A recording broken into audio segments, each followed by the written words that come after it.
Hey there, travelers. Welcome to the Copper Fox Inn. Come on in, take a seat, and join us as we discuss Homebrew for Dungeons & Dragons 5th edition. I am Mercy the Tiefling Wizard. And I'm Thomas the Human Bard. And today we have something a little different. We are taking a pause in our incredibly fast and timely coverage of the 1D&D Unearthed Arcana. I think technically the feedback is still open, but it does close, I believe, tomorrow. Which we'll probably be done with all the rest of it by then. By tomorrow? Oh, yeah. Probably. It's all, yeah, I mean, probably. Yeah. We just have to record it and edit it and post it. So it'll be... Yeah, it'll be fine. Today, I received this by pigeon this morning. A pigeon smacked into my window. Just slammed right into it, and then it did a sort of cartoonish, like, as it slid down, message in beak. I went out, I revived the pigeon, magically. So the pigeon is fine, don't worry about that.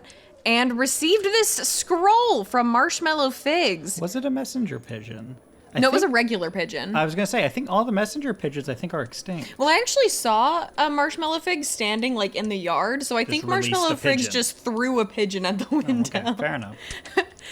We have covered a couple of things from Marshmallow Figs before. The first one was the Lo-Fi Beats Bard, as well as more recently the Oath of Getting Blackout Drunk and Waking Up in a Church, I think it was? Yes, that is correct. And so we have yet another banger. On this week's episode, we are going to be covering the roguish archetype of the overwhelmingly friendly Optimist. We could all use some positivity in these trying times. It's like we've all seen edgy Batman enough times. Mm-hmm. I'm ready for silly Batman again. You know, put the nipples back on the bat suit. That's where I'm at. Mm-hmm. But this time we get something, like I said, a little different. This is an Optimist. This is, dare I say, an empath? You know, I'm something of an empath myself. Oh, really? Yeah. How do I feel right now? I'll make an insight check. I got an 11. That's not going to do it. Okay. You feel like you're always doing so much for everyone else, and you just wish someone would, maybe do something for you. Oh my gosh. You know what's crazy is I would actually agree with that vague and flattering statement about myself. That's crazy. That's crazy. I'm so unique.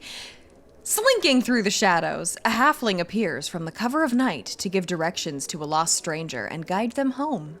Like a little Boy Scout elf. Hello, sir. A little halfling. Doing my good turn for the day.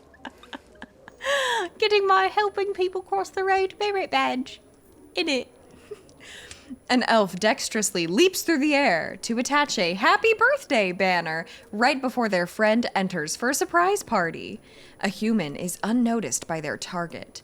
And then they just killed him. This one's is unnoticed by their target, someone who is having a rough day. And once they turn the corner, they find themselves in a warm, comforting hug.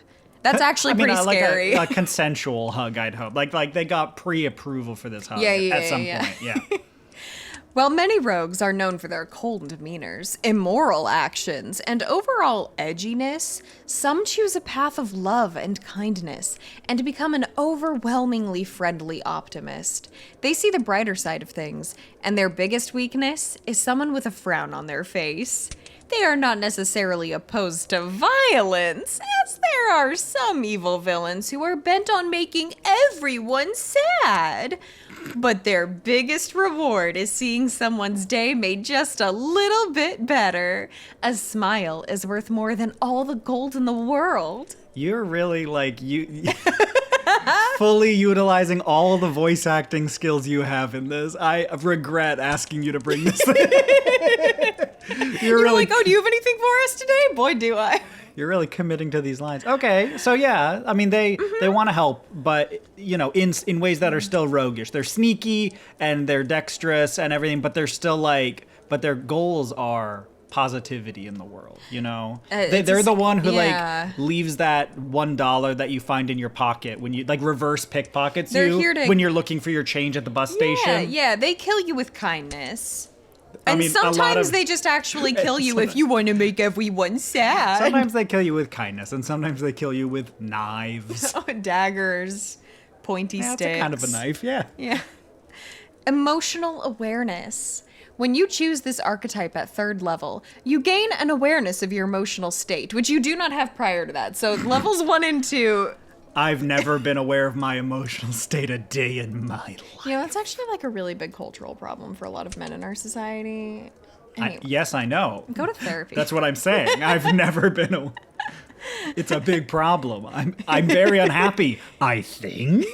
Who's to say? I don't know. I don't need therapy.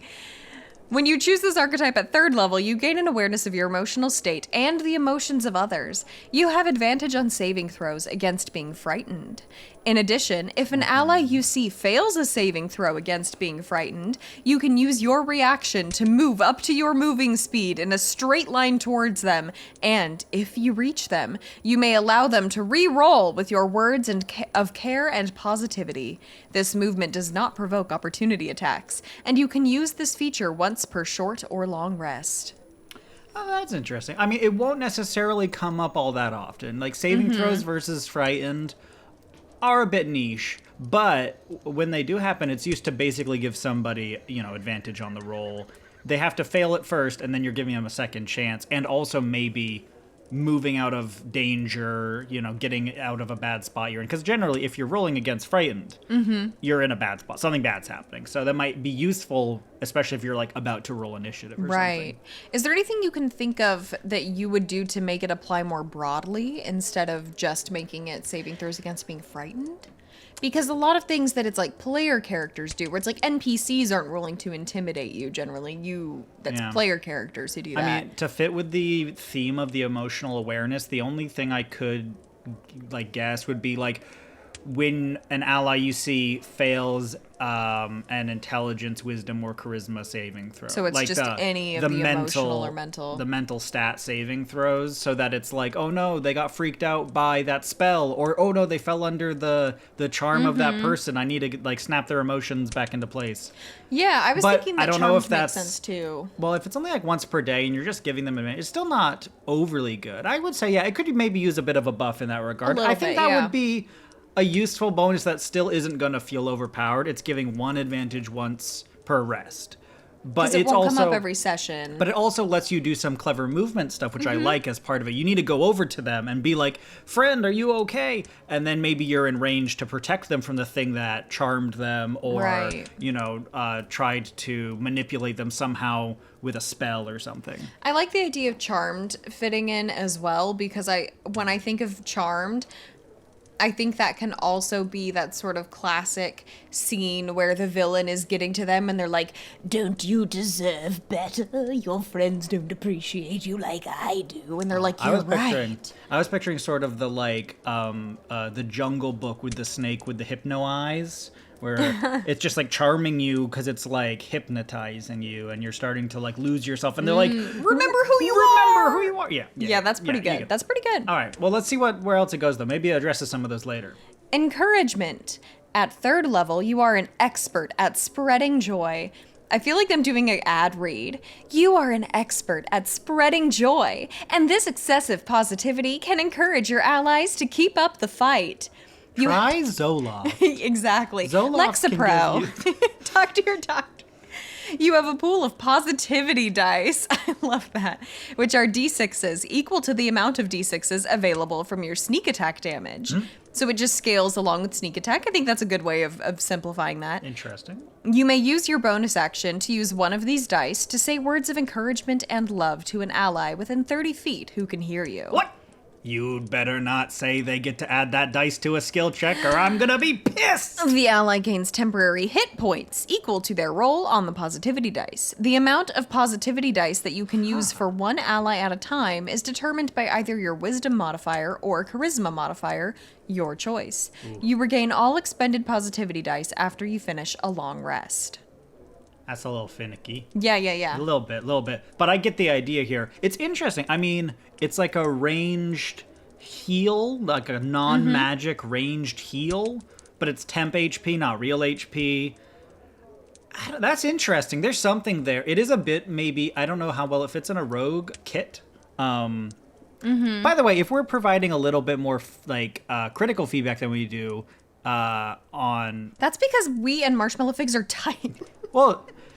That's because Marshmallow Figs explicitly asked us for a little bit of feedback, and they wanted to know if some of these are underpowered or overpowered, so we want to make sure to provide some insight into that. We're not trying to, trash on the design or anything like that. I really think this is a cool idea. I'm not sure... I'm willing to be convinced that healing is the way to go here, but I'm not sure if I'm convinced yet. I kind of like that it's healing, just because... I feel like your healing options can be sort of limited in D&D as it is. It's sort of a handful of spells that only some people have and nothing else. Yeah. And so I like giving a little bit of healing that isn't just literally casting a spell. Mm-hmm. I think that's interesting because it makes you more... Because there are some rogues that are almost more like utility rogues, like the Mastermind. And I feel like that makes this rogue feel more like a support utility rogue, which is cool. Yeah, I like that. I think that that's also fair for the idea that hit points don't necessarily only literally mean like the amount of blood in your body, right? They're It's poise. But it's also a metaphor for your fighting spirit, your ability to go on. And so this encouragement, that's a good place for something like encouragement to slot in, is temp HP. Like heroism gives you a little bit of temp HP because you feel heroic. Yeah, I like thinking of hit points as often like wearing you down. Like if it was a game mechanic that called it poise or something like that, where it's like just physically and emotionally draining you until they can like get that killing blow. And so the idea of a rallying cry to keep you going, I think that tracks. I think having it scale along with sneak attack makes it just easier to remember and I like keep that. track I mean, of. that's a great little design space, a little fun design secret to be like, I want to give rogues another pool of resource, but I don't want them to get confused of, how many of these do I have? How many of those do I get? I get those for my charisma modifier, but I get these 3 times per day, and I get that. And it's just, you have the same pool as your sneak attack damage. I was a little confused the first time reading this. Let me see if I maybe misunderstood. So it says that you may use your bonus action to use one of these dice, and then later it says the amount of positivity dice that you can use for one ally at a time is determined by either wisdom or charisma. So does that mean that if I had a wisdom modifier of +2, I could actually use 2 at a time instead of just 1? Yeah, it's unclear. It may have been intended to be like at least one of these dice. I think so. Right? Probably. That is a little bit of a tricky thing to put in syntax-wise without making a really long, confusing sentence. But that could be a wild amount of temporary hit points. If you rolled all of your d6s and you're kind of like a mid-level rogue, that's a lot of extra hit points to be throwing around. I like that, though. It's a big... But they are expended. It's not like you do that every time. It's like once that one die is gone, it's like hit dice almost. And it's your bonus action, which rogues tend to use their bonus actions more than most classes do. So it might come that up a bit. Mm-hmm. There's something cool there, though. There is something in that is intriguing to me. But let's see how it fits into the rest of the class. Yeah. I'll be there for you. When? When will you be there for me? When you call. Well, whenever you call, I'll come running. What about when like the rain starts to pour? Oh, actually, I can't come outside in the rain. I'm a witch and I will melt. So I will actually not be there for you in that specific circumstance. No one told you I was gonna be this way. Well, speaking of that, your fellow adventurers may find themselves victim to spells that alter their mind. After all, no one told them that life was going to be this way. At 9th level, you have the power to show them that your friendship can overpower this magic. If a creature of your choosing is under the effect of an enchantment or illusion spell, they will still be able to recognize you as you are. For example, if an ally is under the effect of a Crown of Madness spell, they would still be able to recognize that you are their friend and are immune to directions to attack you. Hey, that's so good. It's so anime. It's so cinematic. I know it's not even the same thing, but immediately what I'm picturing in my mind is like the end of, oh gosh, what is that famous movie called where you've got Bruce Willis and it's like, say it, and he's like, Fifth Element. Fifth Element. What is love? Yes, Fifth Element. Yeah. What a movie. Yeah, it's so dramatic. The like, oh, don't you recognize me? I'm your friend. Really good stuff. I mean, that's some classic, the end of Iron Giant. he got all evil robotified, but Hogarth is still able to get through to him. Is that, I mean, I Spoilers saw, for Iron Giant. I saw that movie once. Is that what happens when Vin Diesel and Vin Diesel's girlfriend at various times get soap opera amnesia and then turn evil, but then they see each other and it's like, don't you remember how much sexual tension we had? Is that Iron Giant you're asking? Yeah, an Iron No, Giant. that's the movie Triple X. Yeah, honestly, no notes. I love that. Well, yeah, I mean, really good. Yet again, I'm worried about how often it'll come up, and I want it to be something that comes up enough to feel like it. Like maybe there should be a slightly, like a ribbon add-on that is a more constant effect. Something along the lines of like, and while friends are within 10 feet of you, they have advantage on saving throws against those spells or something. Just like that's always on. You know what I mean? Or maybe of you being passively immune to or having advantage against that for yourself, where it's like you cannot be directed to do anything that would harm your friends. Yeah, interesting. Something like that. I mean, I like the ability. I'm just worried about, sometimes with hyper niche homebrew subclasses, it becomes like the abilities themselves are very niche. And I want it to be something where throughout the adventuring day, these abilities will come up because everyone feels good when their abilities come up and they go, oh, I have a thing for this. And so if it's, it only ever activates when someone I am friends with gets an illusion spell cast on them. And it's like, well, how many times is that going to happen today? Maybe once. I don't know. Yeah. So we'll have to see. Which, I mean, it's always worth reminding that if you're DMing, it's a good idea to sort of check back over your character's abilities in your party and be like, oh, I've never given that character the chance to use that. I've never given them their favorite enemy or whatever. And, throw it at them. Let them use their thing. Classic good DMing tips of passing the spotlight around. Where it's make sure if somebody is really wanting for their barbarian subclass abilities to come up more often and they're just not getting the chance to, a good DM is going to be listening to that and trying to make that player feel like a part of the group, like they're contributing, like they get moments to stand out as a hero because that's what the game's about. Well, and I've done it before where I've gone up to, talk to the DM when I was building my character and said, hey, I want to do this super specific thing. Will that ever come up? Like, can you work with that into what you're thinking, or should I do something else? Or where I've said, hey, I built my character around attacking like 10 different little guys in a turn, but we've only ever fought like one big boy, like every time. Like, should I respec or like, could you throw some of that at me? And they're like, and I mean, I have cool friends, so they're always like, yeah, no problem. All right, no need to brag. Not all of us are as like cool as you, jerks. and not all of us have as many cool friends. Sweetie, that you have. none of you are as cool as me. Damn, ouch. I'm not one of these positive I was about to say, rogues. well, let's move on to the friendship bard. Goodness. I know. Oh, sorry, friendship rogue. Friendship rogue. Yeah, I know. I keep wanting to say bard because it it's like feels bardy. Yeah. And that's, I guess, one of the problems, and we'll talk about it later, is like this might be an absolute slap of a bard class. And maybe making it a rogue, like, just doesn't work as well. But it's a funny vibe. It's like the joke works better as a rogue because of that strange contrast it has. Yeah. But let's keep going here. The power of hope. Can you put a echo on my voice? On I can. One? Will I? I don't know. You got $5. We share a bank account. At 13th level, your words can cheer up the saddest of hearts.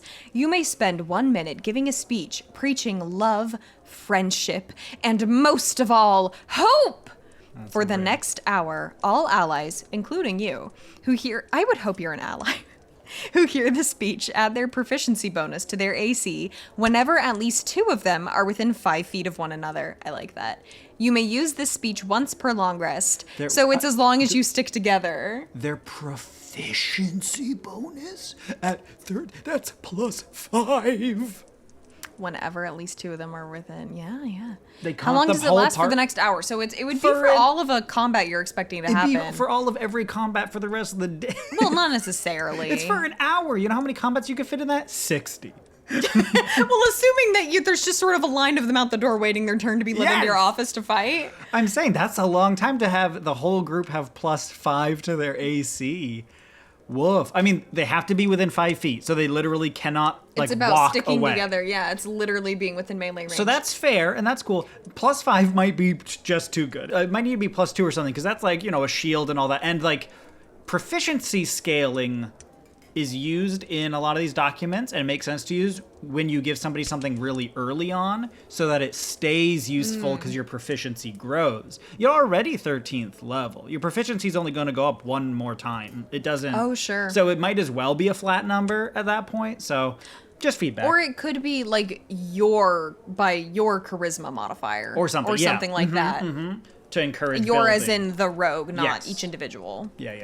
I mean, I actually think that might work okay. One thing I do think is smart about the way that this is done is that it incentivizes a mechanic that is useful for you as a rogue, because you're encouraging your allies to stay within 5 feet of each other, which is going to give you sneak attack way more often, because you get sneak attack When you have on an an ally. enemy that has 2 of your allies within 5 feet of it. Sort of perfectly non-combo with like a dragon's breath weapon. Oh, yeah. Because if you're all standing within AoE. 5 feet of each other and then it requires a dex save, your AC is not going to help with that one, champ.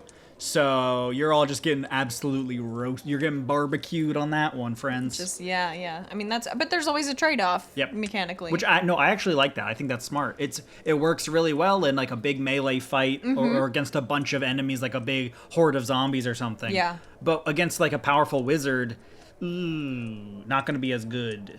In my mind, thinking about it being for an hour, and I feel like this is going to vary from table to table, just depending on how you're used to sort of pacing your games. But in my mind, I always think of for the next minute is like combat has started, and I'm doing this at the beginning of that combat, and it'll last the whole time. Sure. And I think of for the next hour as being, I know, like we're Combat approaching might the lair, start, sure, so yeah. we're gonna have a combat, and it'll last for all of that. That's fair. And then 24 hours or until the next long rest is just like, all day. Because I feel like for the next hour, if it's like, because a lot of the time, at least I feel like with our groups, we're always like globe trotting or multi-plane trotting, and it's like, how long ago was it that I cast that spell when we were in the ethereal plane? It's like, I don't know, was that 8 but we're hours also- ago? Like, most of our games right now are also like 18th level That's or whatever. true. So it's like not all games are like that. well, but that's the thing too, though. When you're on a lower level, you gotta go home and rest between like every encounter. But you get this at 13th level. Right, You're already right. 13th level. So yeah, I don't think that it being an hour is OP. I think that's just like when you're expecting combat. Yeah.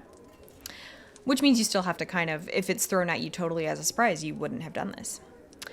Love never dies. At 17th level, the unbridled positivity that you exude can prevent others from giving in. If a creature you see loses consciousness, you may use your reaction to heal them, using your sneak attack dice, as you believe in them so much that they can survive even the most powerful of blows. You can use this feature once per long rest.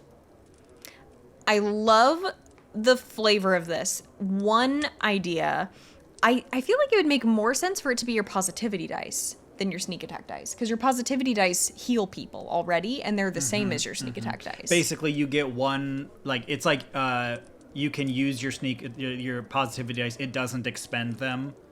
Like, doesn't expend them. well, I'm thinking of that because this wouldn't expend anything. this It's is currently a just your sneak 17th attack level, dice, yeah. right?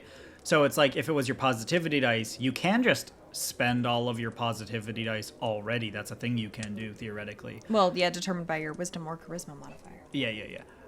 But it only gives temp HP, and temp HP cannot true. bring you back to life. Like, it can't bring you back from unconscious.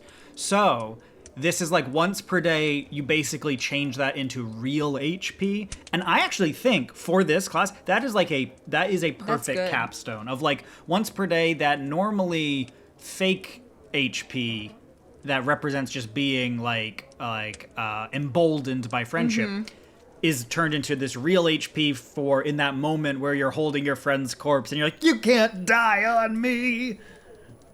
I like that. I think that's actually really good. I Yeah, think that works so well. calling it your sneak attack dice actually makes sense in that. Yeah, I mean, in that. it would have when to- you get down into the mechanics of it. If we're gonna get into like push up my glasses up my nose, like rules nerding about it, it's like you'd probably want it to say like roll your sneak attack dice. They gain an amount of hit points equal to the number rolled or something. Because, like, But just also, saying... we all know what you mean. Heal It's them fine. using your sneak attack dice.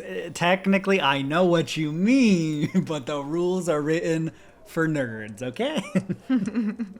But I think it's clear. Yeah. It's clear. It's we got the idea. intelligible.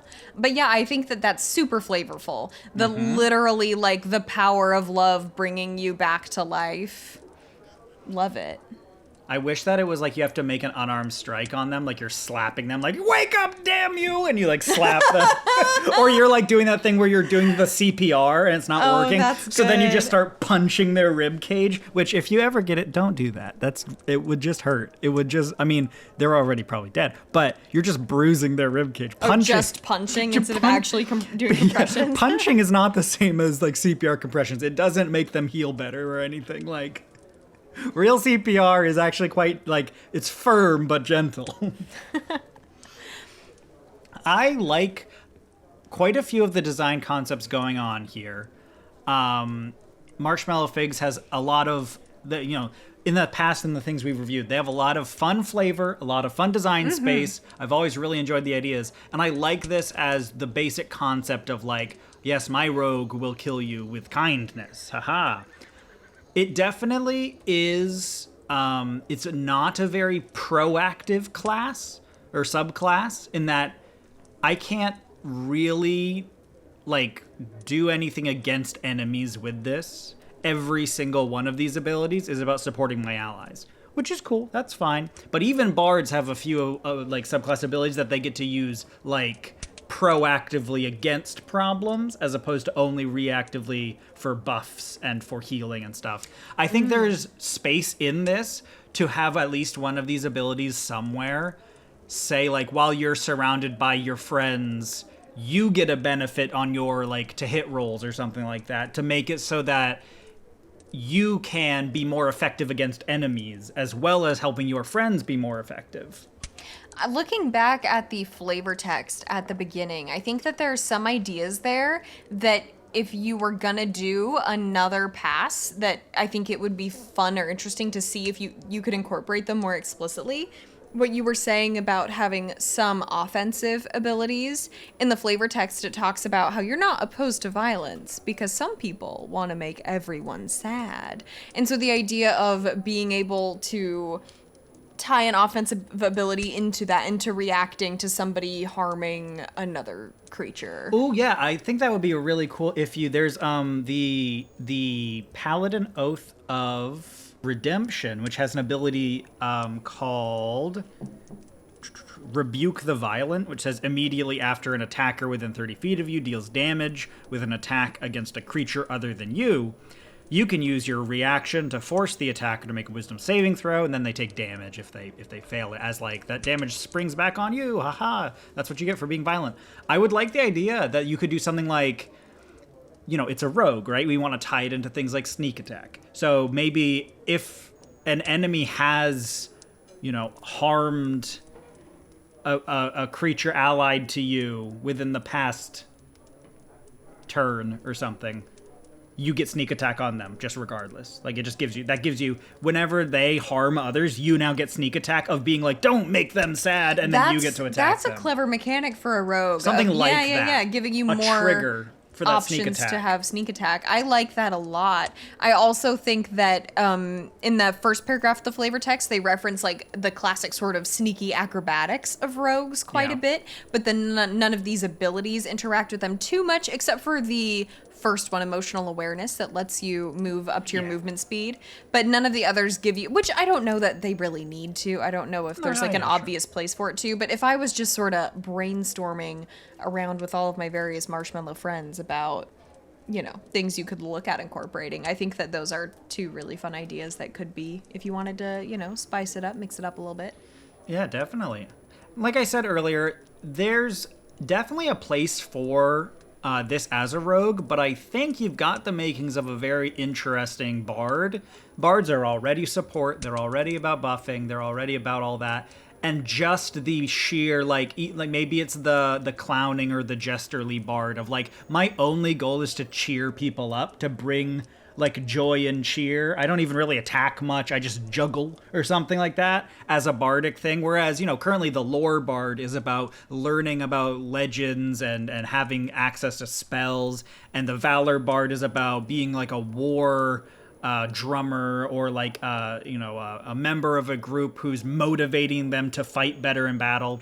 I like the idea of a bard whose only goal is to just like cheer people up, like the path of the bardic college of the comedian or something. And it's like these ideas would fit really well in a class like that. The bardic college of the guidance counselor. I want to see that. Someone make that. I think it should be bardic college of the comedian, and then I can finally become the Joker.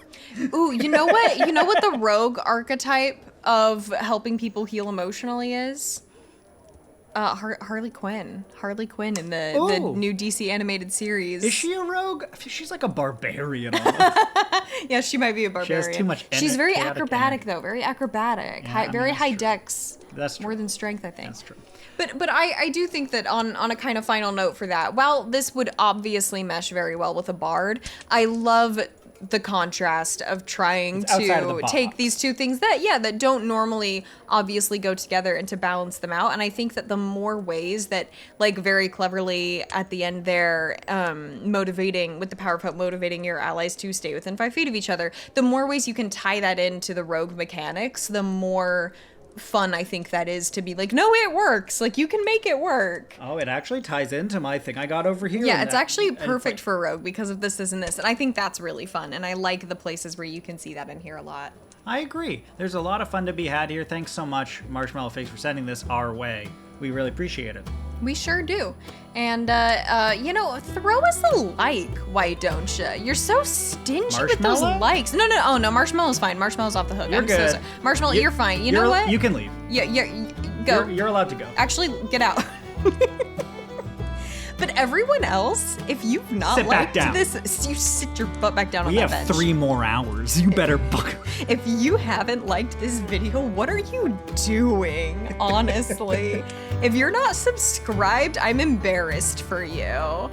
If you want to be off the hook like Marshmallow Figs, you have to send us Marshmallow Figs is off the hook. Yeah, Marshmallow Figs isn't in trouble off the chain for their like and subscribe status, but the rest of you are, unless you too send us something that you would like us to cover. Extra points if it's something you made yourself. We'd love to encourage people to try stuff out. Yeah, you can send that to us at our email, thecopperfoxinn@gmail.com, or on social media at thecopperfoxinn. And while you're liking and subscribing so that you don't have to stay in detention over the weekend, while you're down below doing that, why don't you leave a comment and tell us what you thought of this class? How would you design a rogue who wants to kill someone with kindness?